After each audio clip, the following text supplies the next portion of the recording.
girls, what's happening? That's right, we're making it happen. It's your boy the Warrior coming at you again with another video. It's a Q&A video, and we are going to be on the topic of HIIT cardio versus steady state and what I think is the best, and a breakdown of the two.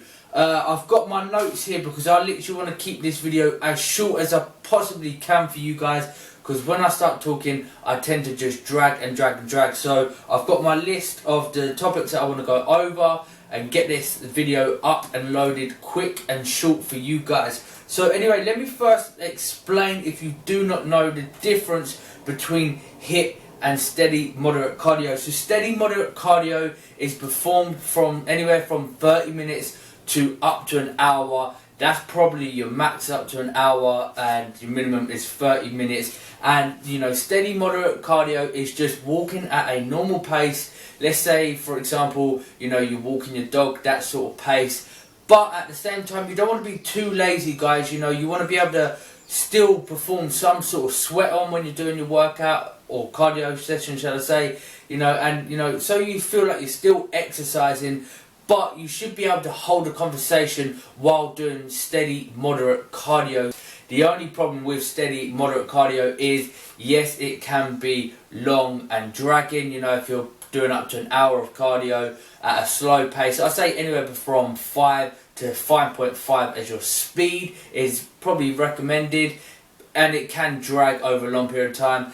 But other than that, keep it moderate, keep it at a low pace, walking pace, you know, but perform some sort of sweat on. Don't be too lazy and just make it too easy for yourself. You've got to make it kind of hard and difficult that you do produce some sweat, you know, while you're performing the cardio, but not too much that, you know, you're losing your breath and you can't hold a conversation. And HIIT cardio is high intensity interval training. What this pretty much is where you do something from, example, like a sprint for 20 seconds, maybe 15 seconds. You know, you go all out, give it your all, 110%, sprint it to your max, and then you have a slow walk again, like that dog walking pace, for about a minute up to 2 minutes max, depending on your recovery rate. You know, you don't want to. The only problem with HIIT, high intensity interval training, is you don't want to be doing like 30 seconds of sprinting and then 30 seconds of rest and 30 seconds of sprinting. You know, you're not getting enough recovery time, and you're not being able to perform, you know, your all out 110% max when you go for that sprint. So I say a recovery time of about a minute to 2 minutes max, and then give it your all for 15 seconds to 20 seconds. And then this is performed from 15 to 20 minutes maximum. Don't go any higher than 20 minutes, that's what I suggest. But let me as well give you a breakdown of the benefits of cardio, even on your off season, or if you're on some sort of cutting phase, you know, if you're prepping for a competition, if you just want to lose general fat, or you're just looking for overall general health. Here's some benefits of both cardio, HIIT, and steady moderate. You know, it increases your calorie output, so obviously this helps keep you leaner all year round. It is a good thing to try and keep lean as possible all year round, because if you do gain too much fat, when it comes to trying to lose it, if you're, you know, prepping for a competition or whatever, it just makes it a lot more harder for you to try and lose that fat. So try and keep your fat percentage as lean as you can on your off season, trying to keep your bulk nicely, somewhere from 12 to 15% is ideal, I would suggest. You know, if you're going over 15%, all this does is it just makes your prep that lot harder.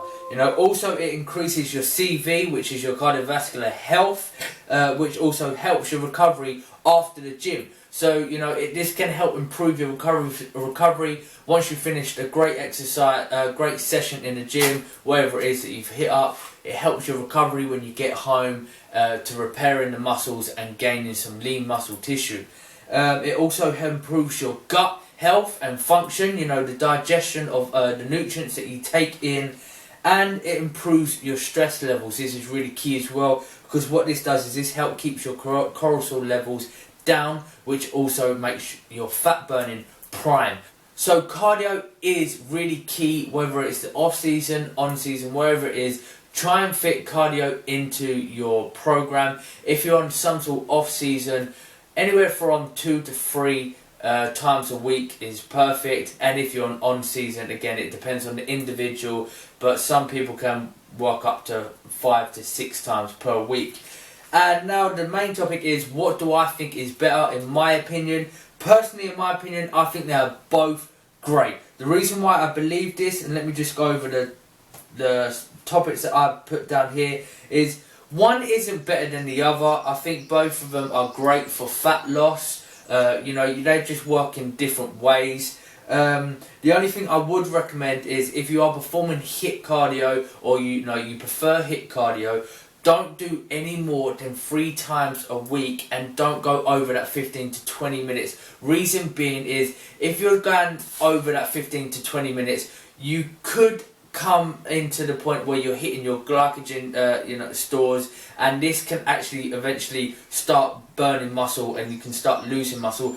But when I say start losing muscle, you're not going to be losing nothing dramatically. You know, you're not going to have, like, for example, those 20-inch arms, and then if you're performing HIIT cardio 5 times a week, you know, one day after the other, you're not going to go from 20-inch arms to 10-inch arms. You know, you will lose a bit of muscle gradually over time, but it's not going to be nothing significant. So yeah, performing HIIT cardio is great, and so is steady moderate cardio. The only thing I would suggest is mixing them both up as well, because with HIIT cardio, if you're hitting it every single day, you are going to lose strength, because it is very demanding on the body. You know, it does take up a lot of energy, so your strength levels ain't going to be always there 110%, and over a period of time of keep performing, you know, 4 to 5 times a week, you're just going to lose that strength and energy, you know, and like I said, you will eventually start losing muscle side, but nothing dramatically. So mix it up, put them both together. I say 3 times a week max with the HIIT cardio,